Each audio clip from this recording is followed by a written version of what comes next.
ఆంధ్రప్రదేశ్లో రాజకీయం ఇప్పుడు రసవత్తకరంగా మారింది. మరో కొద్ది రోజుల్లో ఎన్నికల పోటీ ఉండ నేపథ్యంలో ఇరువురు నువ్వా నేనా అన్నట్టుగా పోటీలో సిద్ధమంటున్నారు. ఇక అధికార పార్టీ వైసీపీ జగన్మోహన్ రెడ్డి గారు మేమంతా సిద్ధం అంటూ నేరుగా ప్రజల్లోకి వెళ్తుండడం, ప్రజల నుంచి వచ్చిన అపార ప్రేమ అభిమానంని భారీ ఎత్తున ప్రజలు రోడ్డుపైకి వచ్చి చూపిస్తున్న సంగతి మనం చూస్తున్నాం. అయితే ఇక చంద్రబాబు నాయుడు ఆంధ్రప్రదేశ్ రాష్ట్ర వ్యాప్తంగా ఎన్నికల అనంతరం చంద్రబాబు పరిస్థితి ఏంటి? ఓడిపోతారు అన్నది అందరికీ తెలిసిందే. కానీ ఏపీలో 2024 ఎన్నికల ఫలితాల తర్వాత చంద్రబాబుకు మెడకు చుట్టుకోబోయే అనేక ఉచ్చులు ఎలా ఉంటాయి అనే దానిపై ఓ క్లారిటీ ఇచ్చారు ఎంపీ విజయసాయిరెడ్డి గారు. మొదటి నుంచి మనం చెప్తున్నాం, చంద్రబాబు నాయుడు ఇప్పటికే ప్రధాన నిందితుడిగా A1గా దాదాపు 3-4 మెయిన్ కేసుల్లోనే చంద్రబాబు నాయుడు గారు అడ్డంగా బుక్ అయి ఉన్నారు. ఇక మరికొద్ది రోజుల్లో ఇంకా తీగలాగితే డొంకంతా కదిలే అస్త్రాలు భారీ ఎత్తున అవినీతికి కుట్టలుగా దొరికిపోయి ఉన్నారట రెడీగా. ఇదే సందర్భంగా ఈ మధ్యనే విజయసాయిరెడ్డి గారు ఒక మాట చెప్పారు.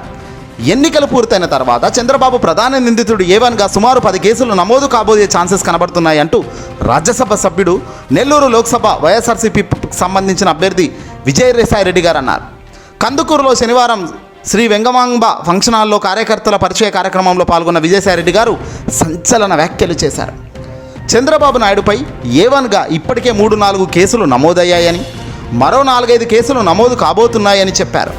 చంద్రబాబు అవినీతికి పాల్పడిన సొమ్మును విదేశాలకు తరలించి అక్కడ ఆస్తులు కొనుగోలు చేశారట. అవినీతి సొమ్మును ఆంధ్రప్రదేశ్లో బహుశా పెట్టుబడి పెట్టినా కనీసం రాష్ట్రమైనా బాగుపడేది. కానీ ఇక్కడ దొబ్బిన డబ్బును విదేశాల్లో పెట్టుబడులు పెట్టుకున్నారు, సొమ్ము చేసుకున్నారు, డబ్బును ఆదా చేసుకొని అక్కడ వీళ్ళు విదేశాల్లో విల్లాలు కొనుక్కున్నారు, పెద్ద పెద్ద ప్యాలెస్లు కొనుక్కున్నారు అనేది ఇక్కడ ప్రధాన ఆరోపణ చేస్తున్నారు. ఇక్కడ ముఖ్యంగా చెప్పుకోవాల్సింది ఏంటంటే, చంద్రబాబు నాయుడు గారు A1గా ఆల్రెడీ ఇప్పుడు బలమైన ముద్దాయిగా A1గా అంటే అడ్డంగా దొరికేశారు. ఒక 3-4 కేసుల్లో మాత్రం ఆయనే ఉన్నారు.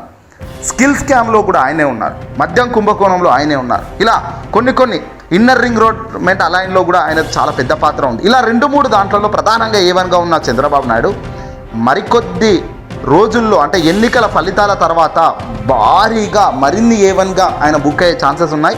ఇంకిన్ని మేము బయట పెట్టలేదు, చాలా ఉన్నాయి దందా, ఇంకిన్ని కూడా బయట పెడతాము. మొత్తం కూడా ఓ 10-15 A1గా ఉంటుంది.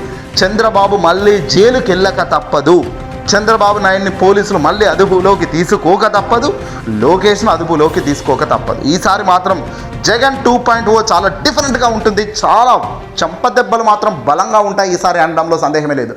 పిచ్చివాడిగా ఇష్టం వచ్చినట్టు చంద్రబాబు చేస్తున్న అరాచకాలేంటి, మాటలేంటి, ఆ దుష్ప్రచారం అయితేనేమి, ఉదయం లేస్తే చాలు ఆ ఈనాడు చూసినా, TV5 చూసినా, ABN చూసినా ఇష్టం ఉన్నట్టుగా దిగజారి రాతలు 5 సంవత్సరాల నుంచి ఎక్కడ తగ్గకుండా వాళ్ళు అదే రాతలు రాస్తున్నప్పటికీ ఎందుకు ప్రజలు వాటిని నమ్మడం లేదంటే, అందులో సత్యం లేదు కాబట్టి, అందులో వాస్తవాలు లేవు కాబట్టి, ప్రజలు ఆ సంస్థలను కానీ ఆ అధినేతలను కానీ వాల్యూ లేని వ్యక్తుల్లో ట్రీట్ చేస్తున్నారు కాబట్టి కదా వాళ్ళకు కనీసం వాళ్ళు రాసేదానికి ప్రజానికం ఎప్పుడు కూడా వాళ్ళని చూడట్లేదు. ఈరోజు జగన్ ప్రజల్లోకి వస్తుంటే ఆ విశేషమైన స్పందన చూస్తున్నాం. ప్రజలు రోడ్డు మీదకి వచ్చి మరి పూలు జల్లుతున్నారు. స్వచ్ఛందంగా బిల్డింగ్లు ఎక్కి మరి బగ మండుతున్న ఎండను సైతం లెక్క చేయకుండా వాళ్ళంతా ప్రజలను జగన్ను చూసేందుకు అంత ఎగబడుతున్నారు. జై జగన్ అంటూ నినాదిస్తున్నారు. ప్రతి అడుగున, ప్రతి చౌరస్తా, ప్రతి జంక్షన్ దగ్గర ట్రాఫిక్ విపరీతంగా జామ్ అయి జగన్ కోసం ప్రజలు తరలి వస్తున్న దృశ్యాలు మనకు అల్లారా చూస్తుంటే ఇంకా జగన్కి ఏదో క్రేజ్ లేదు టీడీపీ కూటమి గెలుస్తుంది అనుకునే వాళ్ళారా రాసి పెట్టుకోండి ఫలితాల రోజు ఏ రేంజ్లో ఉంటుందో.